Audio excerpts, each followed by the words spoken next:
After 12, I'm going to be chatting to the amazing Liz Kingsman. I mean, 2022 was a fantastic year for her. This is Radio 2 on the BBC Sounds app, on your smart speaker and on 88 to 91 FM. BBC News at midday, this is Harvey Cook.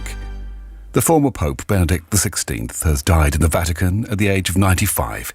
He was chosen to lead the Roman Catholic Church in 2005, but in 2013 he became the first Pope to resign since the Middle Ages, after a papacy beset by church infighting and outcry over paedophilia. Hannah Brockhouse from the Catholic News Agency says Pope Benedict's lasting legacy is not one without controversy. The Catholic Church always has to reckon with what Pope Francis has called the scourge of clerical sexual abuse. And Benedict XVI, he was one of the first popes to take serious action in the Vatican against priests and against abusers. I think it's important that we look at the entire legacy, so where mistakes might have been made, but also where good was done. Travellers arriving in England from China will have to show a negative COVID test before they board a flight. The new rule, which comes into effect from Thursday, brings the UK into line with a growing number of countries, including the US, France and India, which have imposed testing for Chinese arrivals. Cases have surged in the country following Beijing's decision to relax its zero-COVID policy. An afternoon of prayer for Ellie Edwards, who was shot dead in a pub on Christmas Eve, will be held in Wallasey on Merseyside. Yesterday, her father described his daughter as the most beautiful and bright star.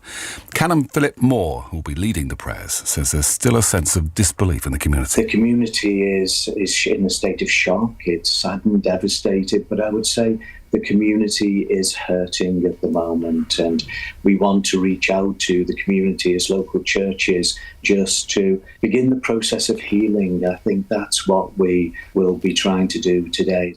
Ukraine's Defence Minister Alexei Reznikov has warned people in Russia that President Putin is planning an imminent new draft. Mr. Reznikov said the Russian authorities would close the country's borders for men in about a week's time.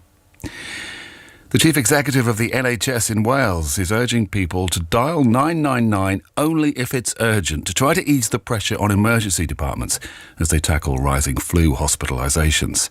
Judith Paget says people should protect the health service by helping themselves if possible.